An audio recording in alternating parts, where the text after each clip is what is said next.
Hello मित्रों, नमस्कार। कैसे हैं? उम्मीद करता हूँ आप सब लोग अच्छे और स्वस्थ होंगे। तो बिना किसी देर के हुए हम फिर शुरुआत करते हैं आज के टॉपिक की।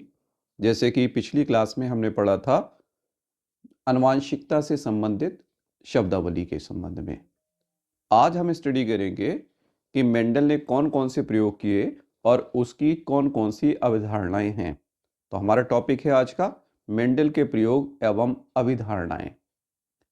तो जैसे कि हमने पिछली क्लास में ये भी पढ़ा था कि मेंडल की सक्सेस के रीज़न क्या थे, तो उनमें से एक रीज़न था कि सबसे पहले उसने एक बार में एक ही जीन की स्टडी के बारे में अपने आप को फोकस किया। तो यहीं से शुरुआत करते हैं कि सबसे पहले हम पढ़ेंगे कि मेंडल ने एक गुण को लेकर किस तरीके से संकरण कराया और उसके क्या क्या कंक्लूजन निकाल के दिए। तो आज का पहला टॉपिक हमारा है एक जीन वंशानुगति या एक गुण प्रसंकरण। ओके, इंग्लिश में वन जीन इनहेरिटेंस या मोनोहाइब्रिड क्रॉस। तो जैसे मैंने कहा कि सबसे पहले मेंडल ने अपने ध्यान एक जीन अथवा एक लक्षण की वंशागति के अध्ययन पर केंद्रित किया था। अब क्या किया उसने, देखें तो जैसे आप जानते हो कि मेंडल ने 14 वैरायटी या 7 जोड़ी विपरीत विरोधी लक्षणों को लेकर अध्ययन किया था और उनमें से एक बुक में कई बार दे रखा है, अधिकतर सारी बुक में दे रखा है, वही करेक्टर लेकर हमने यहाँ पर इसको डिस्क्राइब किया है। तो उसने क्या किया, शुद्ध लंबे एवं शुद्ध बौने पौधे के मध्य संकरण कराया तथा इस पीढ़ी को पितर पीढ़ी नाम दिया या पेरेंटल जनरेशन नाम दिया। तो आपको ये बताया था मैंने टर्मिनोलॉजी में कि पीढ़ी पितर पीढ़ी जो हमारी है इसको पी से डिनोट किया जाता है। तो इसने किससे डिनोट किया, बाद में पी से डिनोट किया। अब क्या किया उसने, अब इसमें पहला काम ये किया कि भाई एक को सेलेक्ट किया एज ए मादा जनक और एक को सेलेक्ट किया एज ए नर जनक, मतलब मेल पेरेंट और फीमेल पेरेंट। अब क्योंकि ये बाइसेक्सुअल फ्लावर है, उसमें स्वपरागण होता है, तो स्वपरागण को रोकने के लिए एक काम उसने किया कि जो पौधे लंबे थे जिसको उसने मादा पौधे के रूप में चयनित किया, ठीक है, मादा जो पौधा है यानी कि फीमेल पेरेंट के बारे में लिया, वो कैसे थे, लंबे पौधे। तो लंबे पौधे में स्वपरागण को रोकने के लिए क्या किया उसने, इसके नर भाग को या पुंकेसरों को या पराग कोश को, अलग अलग बुक में अलग अलग टर्म दे रखे, लेकिन मेल पार्ट को रिमूव करना ही करना है, को अलग कर दिया। इस क्रिया को विपुंसन या इमैस्कुलेशन कहते हैं। ये बहुत इंपॉर्टेंट टर्म है, बहुत पूछा गया एग्जाम में, इमैस्कुलेशन क्या है या विपुंसन क्या है। इमैस्कुलेशन, ई मीन्स होता है रिमूवल, मैस्कुलिन मीन्स होता है मेल, मेल पार्ट को रिमूव कर देना। ऐसे हिंदी में बी मीन्स अलग कर देना, पुंसन मतलब पुंकेसर से आया है।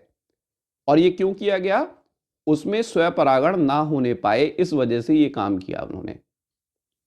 अब क्या किया उन्होंने, अब इसके पश्चात जो बौने पौधे थे, जो चयनित नर जनक यानी कि मेल पेरेंट थे, उनमें से परागकणों को एकत्रित किया और ब्रश की सहायता से विपुंसित अथवा चयनित मादा जनक के पुष्पों के वर्तिकाग्र पर स्थानांतरित कर दिया, या हम अपनी आम भाषा में कहें तो छिड़क दिया।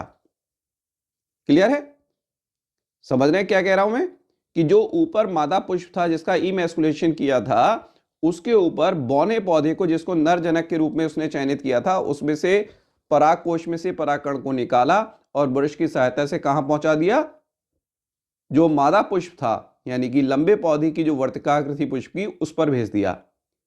अब क्या किया इन्होंने, जो विपुंसित पुष्प थे इसमें कृत्रिम परागण किया, ऊपर का पार्ट कृत्रिम परागण है। कृत्रिम परागण के पश्चात पेपर की थैली से ढक दिया। इस प्रोसेस को कहते हैं बैगिंग। और इसका उद्देश्य क्या होता है, इसका उद्देश्य है कि अन्य दूसरे पौधे से होने वाले परागण को रोका जाए, क्योंकि मान लीजिए दूसरी जगह से आ जाते हैं तो ये एक्सपेरिमेंट बेकार हो जाएगा। तो जो हमने कृत्रिम परागण कराया है उसी से ही परागकण पहुंचने चाहिए। क्लियर हुए। अब क्या किया, अब नॉर्मल प्रक्रिया हुई, इस पौधे ने निषेचन हुआ इसमें, इसके बाद उसने क्या बनाए, बीज बनाए। उन बीजों को मेंडल ने कलेक्ट किया और कलेक्ट करने के बाद क्या किया, उनको उगाकर नई पीढ़ी उत्पन्न की जिसको नाम दिया F1। तो नेक्स्ट पॉइंट में यही लिखा हुआ है कि मेंडल ने संकरण के पश्चात उत्पन्न पौधे के बीज को एकत्रित कर उनसे नए पौधे प्राप्त किए तथा इस पीढ़ी को प्रथम पुत्री पीढ़ी या F1 पीढ़ी नाम दिया गया। ये मेंडल ने इसको कहा।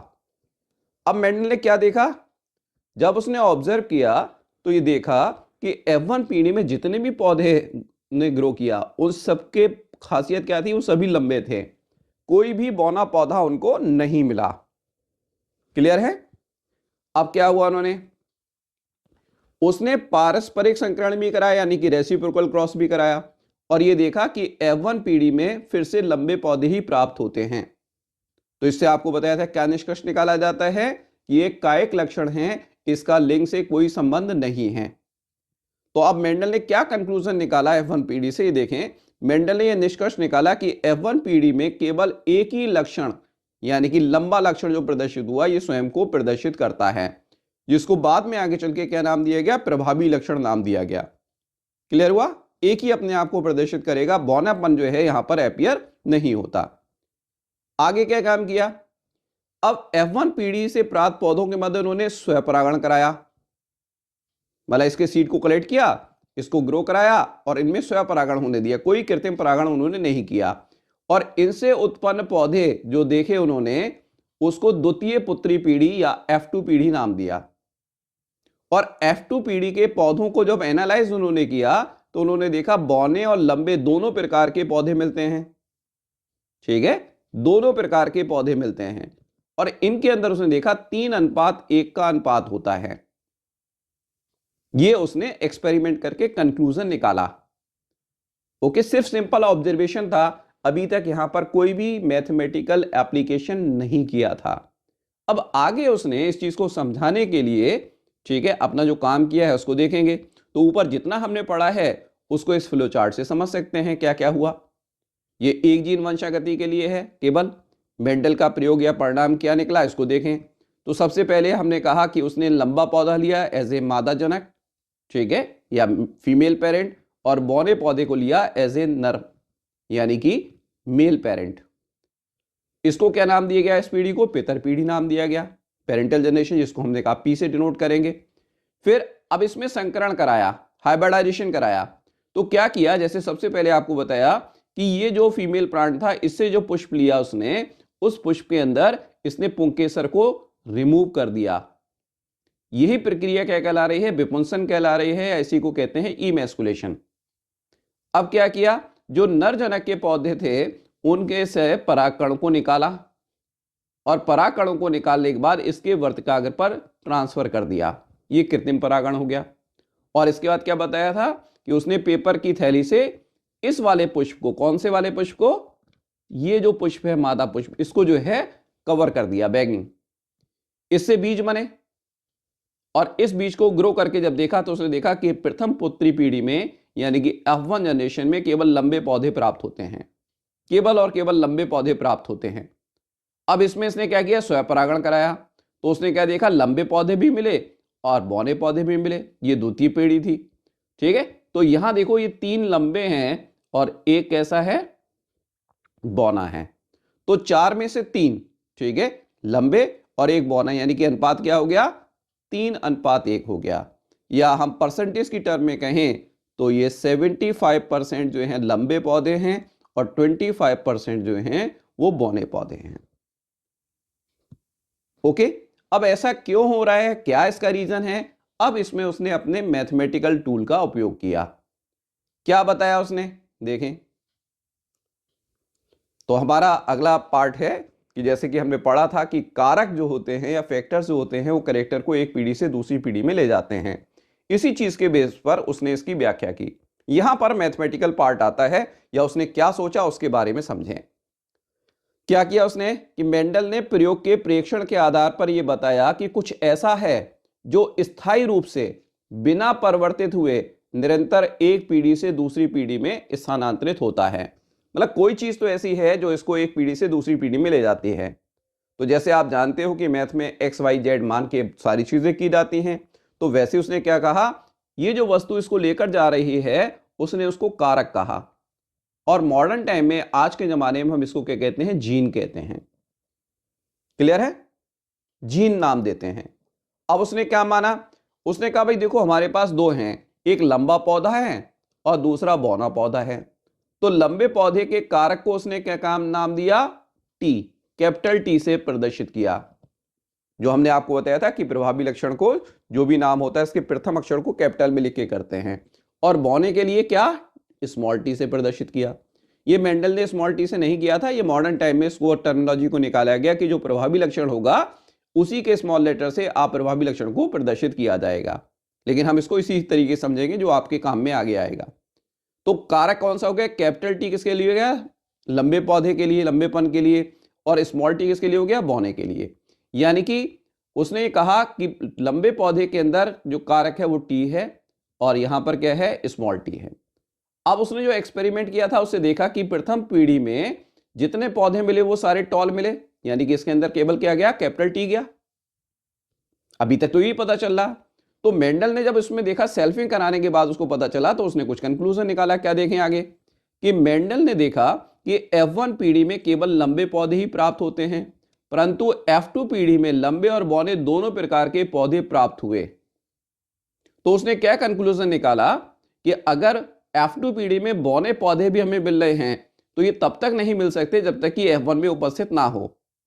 तो उसने क्या निष्कर्ष निकाला? देखो कि F1 पीढ़ी में कैपिटल टी और स्मॉल टी दोनों प्रकार के, यानी कि प्रभावी और अप्रभावी दोनों प्रकार के कारक होते हैं, परंतु कैपिटल टी यानी कि प्रभावी स्वयं को प्रदर्शित करता है, जबकि टी अदृश्य रूप में रहता है, जो F2 पीढ़ी में 3:1 में पृथक हो जाता है। आया समझ में? ये उसने निकाला। तो उसने क्या कहा यहां पर देखें, उसने कहा भाई इसके अंदर भी स्मॉल टी होना चाहिए, तभी तो हमें नेक्स्ट जनरेशन के अंदर क्या मिलेगा?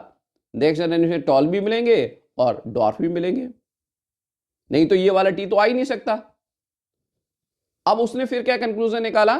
उसने कहा कि जब इस F1 पीढ़ी के अंदर फैक्टर पेयर की फॉर्म में प्रेजेंट है तो ये सभी जीवों के अंदर पेयर की फॉर्म में होना चाहिए। तो उसने ये कंक्लूजन निकाला कि भाई जो शुद्ध टॉल है उसके अंदर कैपिटल टी होमोजाइगस, जो आपको कंडीशन बताया था, यहां पर स्मॉल टी। और जब इनसे युग्मक बनते हैं तो ये क्या होते हैं? ये अपने युग्मकों में अलग अलग हो जाते हैं। यही लाइन आगे लिखी हुई है, देखें। उसने यह निष्कर्ष निकाला कि F1 पीढ़ी के पौधे का लक्षण प्रारूप के अनुसार से तो लंबे होते हैं, परंतु जीनी प्रारूप के अनुसार ये विषम युग्मी होते हैं, क्योंकि इनमें कैपिटल टी और स्मॉल टी दोनों उपस्थित हैं।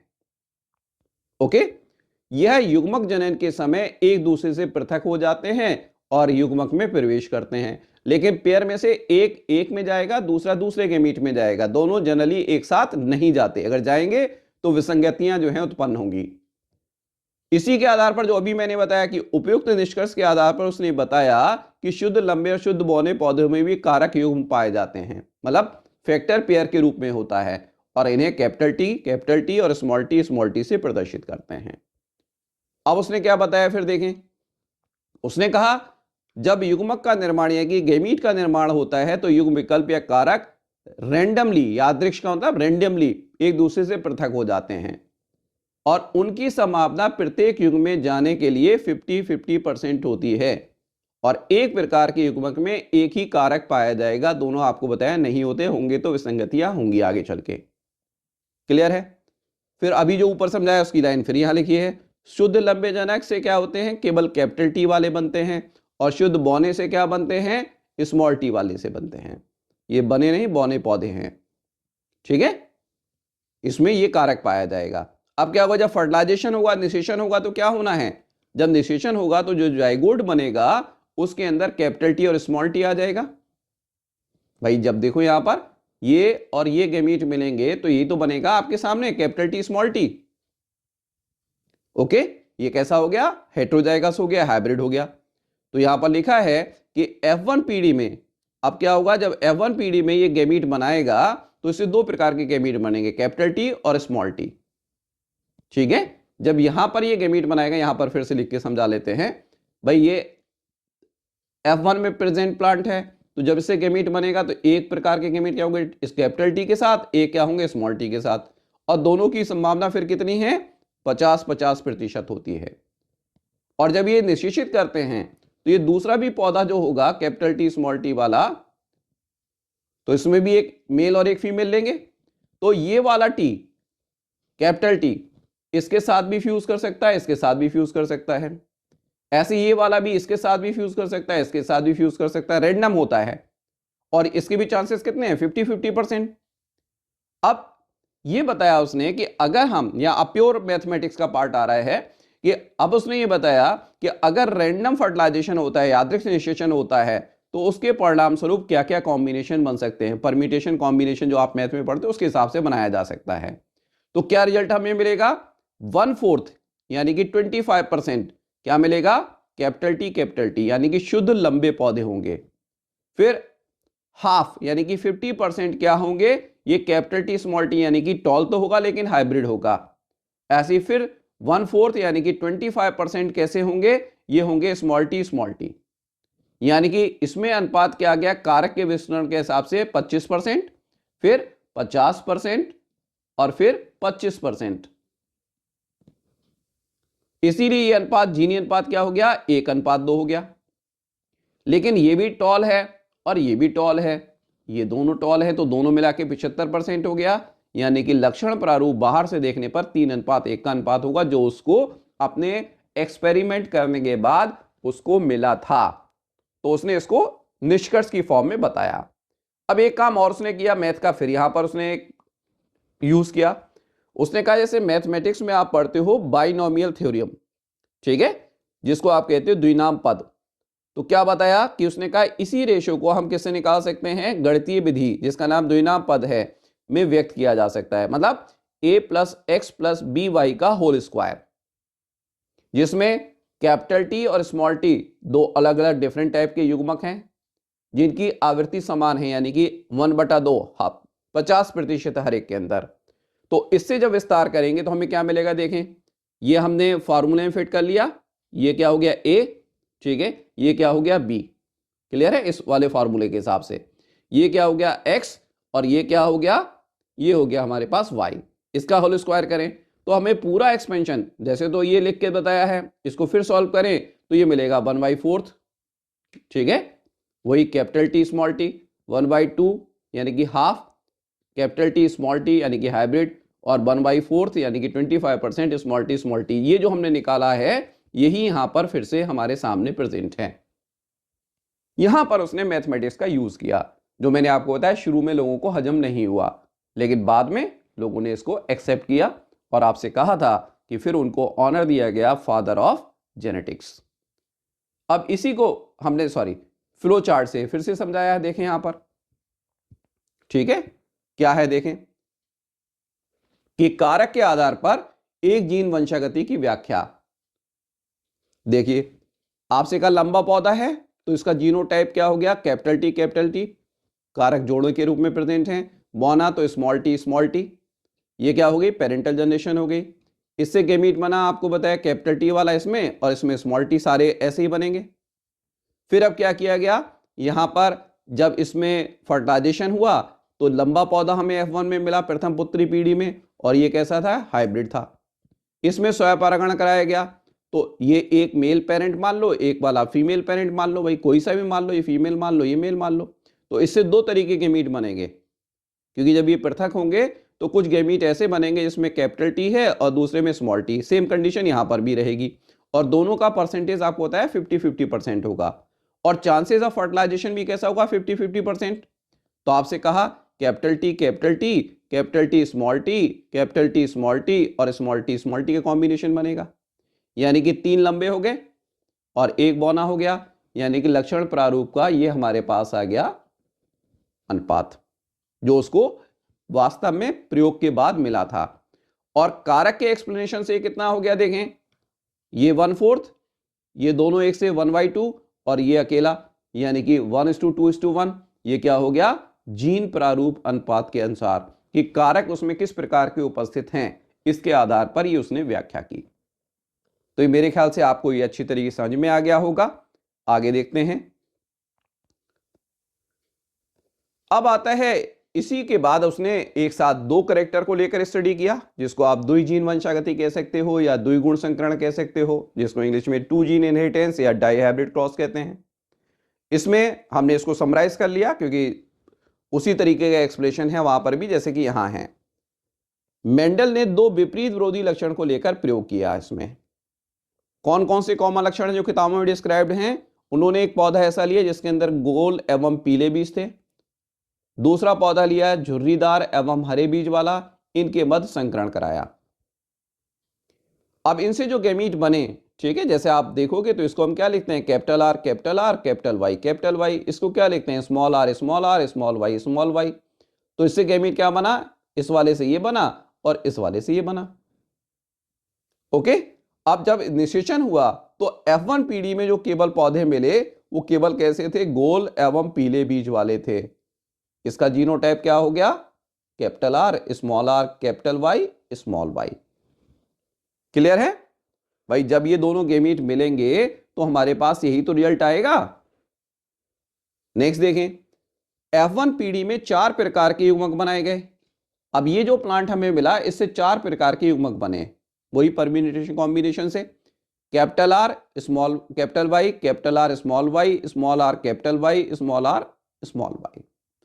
अब यहां पर वहां 50-50% था क्योंकि एक कैरेक्टर था। अब यहां क्या हो गए, 4 फैक्टर हो गए, इसीलिए इनके जो कॉम्बिनेशन बने वो 4 तरीके के बने, इसलिए फ्रीक्वेंसी कितनी हो गई, 25% ईच। हर एक 25% बना, ये भी 25%, ये भी 25%। जब रैंडम होगा तब की बात कर रहे हैं, तो ये रैंडम में बराबर मात्रा में बनते हैं, इसकी प्रतिशत मात्रा बराबर होती है। और जब इनके बीच में स्वपरागण कराया गया तो हमें 2 की जगह 4 प्रकार के फिनोटाइप मिले। गोल और पीले बीज वाले कुछ पौधे थे, कुछ गोल और हरे वाले थे, कुछ सॉरी ये जोड़ीदार नहीं झुर्रीदार वर्ड है, यहां पर करेक्शन लगना रह गया है, झुर्रीदार एवं पीले वाले हो गए, ऐसे झुर्रीदार एवं हरे हो गए। ओके, अब इसमें देखें इसका लक्षण प्रारूप क्या था, इसका अनुपात कितना मिला इसको, 9:3:3:3:1। और जीन प्रारूप अनुपात क्या मिला इसको, या जीनोटिपिक रेशियो क्या मिला, 1:1, 2:4, 1:1। और उसने एक और चीज यहां पर ऑब्जर्व की कि ये जो हमने डाई हाइब्रिड क्रॉस कराया है इसमें अगर एक कैरेक्टर को ले ऐसे कलर का पीले एवं हरे, ठीक है, तो इसमें भी जब F2 में देखोगे तो इसका पृथक्करण 3:1 में होगा। ऐसे ही गोल और झुर्रीदार यानी कि आकार देखोगे अगर बीच का, तो इसका भी पृथक्करण क्या हुआ, 3:1 की फॉर्म में हुआ, जो कैसा है, ऊपर जो हमने पढ़ा था मोनो हाइब्रिड क्रॉस के अनुपात के समान होता है। इसीलिए, ठीक है, इसीलिए जब आप पढ़ते हो एक जनरलाइजेशन जब बनाया जाता है तो इसका जो फिनोटिपिक रेशियो है वो क्यों आया, वो ये आया, इन दोनों को अगर मल्टीप्लाई कर दें तो हमारे पास यही रेशियो आएगा जो उसको मिला मैथमेटिकली। फिर यहां पर उसने इसको प्रूफ किया। ऐसे ही अगर आप जीनोटिपिक रेशियो देखोगे तो जीनोटिपिक रेशियो मोनो हाइब्रिड का ये था, यहां पर भी ऐसे ही आएगा। तो एक कैरेक्टर का ये आया, दूसरे कैरेक्टर का ये आया, इनको मल्टीप्लाई करोगे तो ये मिलेगा। ओके, यही चीज फिर डायग्रामेटिक रिप्रेजेंटेशन से है 2 जीन की व्याख्या। पहले लक्षण प्रारूप का क्या प्रेक्षण उसने देखा और जीन प्रारूप के हिसाब से कैसे उसने उसको डिस्क्राइब किया। देखें, उसने कहा गोल और पीले बीज लें, दूसरा क्रॉस किससे कराएं, हरे एवं झुर्रीदार से। ये क्या हो गया, ये हो गई पेरेंटल जनरेशन। इसमें संकरण या हाइब्रिडाइजेशन कराया गया। पहली पीढ़ी में क्या मिले, सारे के सारे गोल एवं पीले बीज वाले पौधे मिले। इसमें स्वपरागण कराया गया तो आपको होता है 4 प्रकार के मिले। अनुपात क्या आया, 9:3:3:1। कौन कौन से थे, गोल एंड पीले, फिर गोल और हरे, झुर्रीदार और पीले और झुर्रीदार और हरे। अनुपात क्या आया, 9:3:3:1, 9:3:3:1।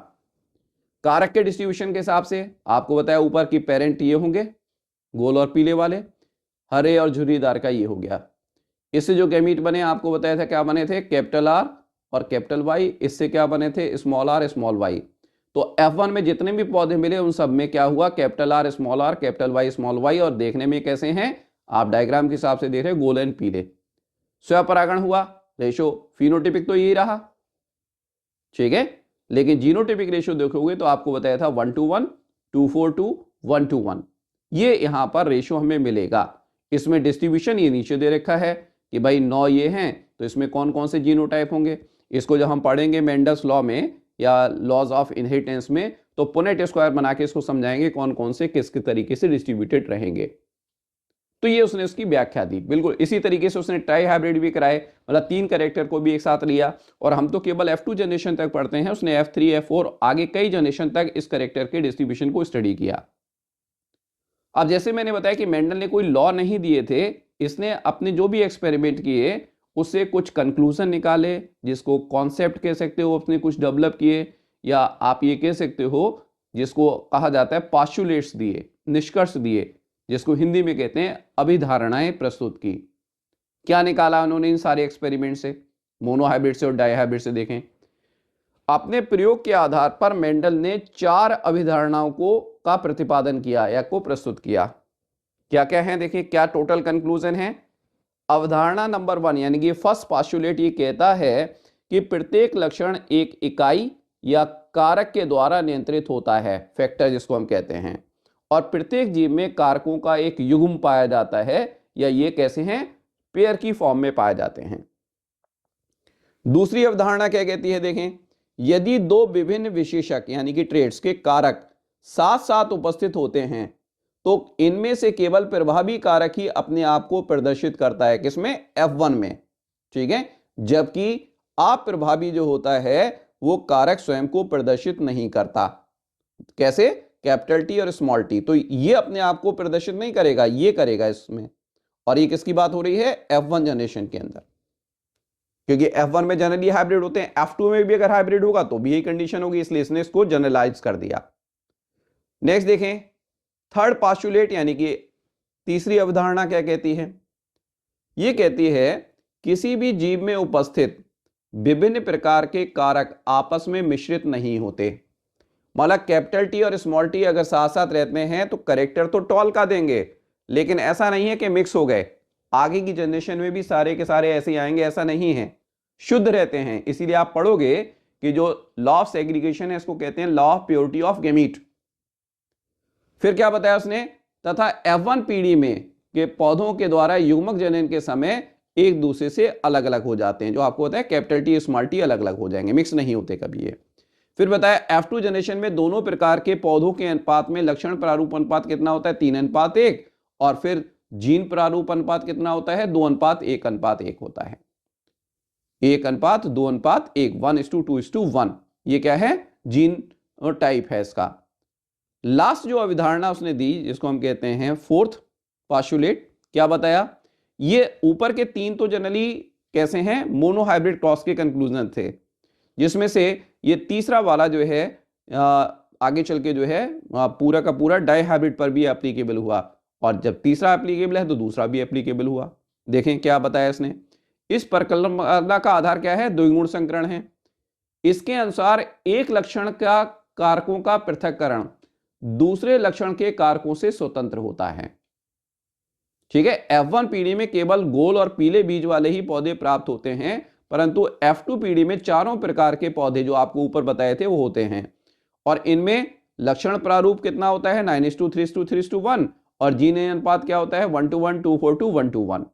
ये जो ऊपर कंक्लूजन था उसके हिसाब से उसने इसमें बताया। मतलब उसने क्या कहा कि मान लीजिए कैपिटल आर और स्मॉल आर है, कैपिटल वाई स्मॉल वाई है, तो इसका डिस्ट्रीब्यूशन अलग होगा, इसका अलग होगा, ये दोनों एक दूसरे पर निर्भर नहीं करते हैं, कोई भी किसी के साथ स्वतंत्र रूप से जा सकता है। इसी से जो नया नियम बना था उसको हम कहेंगे आगे चल के लॉ ऑफ इंडिपेंडेंट असॉर्टमेंट, या जिसको हम नाम देंगे, हिंदी में पता है किसी को, हिंदी में इसको नाम देते हैं स्वतंत्र अपवहन का नियम, जिनके अलग अलग इंडिपेंडेंटली एशॉर्ट होते हैं, एशॉर्ट मींस पृथक होते हैं, किसी एक दूसरे पर निर्भर नहीं करते। तो ये हमने आज जो टॉपिक पढ़ा है हमारा कंप्लीट होता है, और इसमें हमने क्या समझा कि मेंडल ने कौन कौन से प्रयोग किए, उनके क्या क्या कंक्लूजन निकले, उनका किस तरीके से 4 पास्चुलेट में उन्होंने इसको कन्वर्ट किया, और इन्हीं 4 पास्चुलेट से मेंडल के और भी कंक्लूजन थे जो हमने नहीं पढ़ते यहां पर, उनके आधार पर कार्ल कॉरेंस ने लॉ ऑफ इनहेरिटेंस या प्रिंसिपल्स ऑफ इनहेरिटेंस बनाए हैं। वैसे जब भी हमसे पूछा जाएगा कि लॉज ऑफ इनहेरिटेंस किसने दिए, हम मेंडल ही कहेंगे, लेकिन अगर क्वेश्चन को ऐसे पूछा जाए कि मेंडल के लॉ को किसने कंपाइल किया, तो कंपाइलेशन का क्रेडिट किसको जाता है, कार्ल कॉरेंस को जाता है। तो आज हम इतना ही रखते हैं, उम्मीद है कि सबको समझ में आया होगा। पुराने सारे लोग जो लोग सब्सक्राइब कर चुके हैं उनके लिए थैंक यू, और जो आज पहली बार देख रहे हैं वो इस चैनल को सब्सक्राइब करें, ज़्यादा से ज़्यादा शेयर करें, और लाइक करें। ये पुराने लोगों के लिए भी है कि आप ज़्यादा से ज़्यादा इसको शेयर करें और लाइक करें। अगली बार हम क्या पढ़ेंगे, अगले चैप्टर को टॉपिक के अंदर हम पढ़ेंगे कि मेंडल के एक्चुअल में कौन कौन से नियम हैं जो हम अपनी बुक में पढ़ते हैं, जो कार्ल कॉरेंस के थ्रू कंपाइल किए गए हैं और कुछ बाद में एडिशन हुए हैं। 3 लॉ के बारे में पूरा डिटेल करेंगे। धन्यवाद, थैंक यू।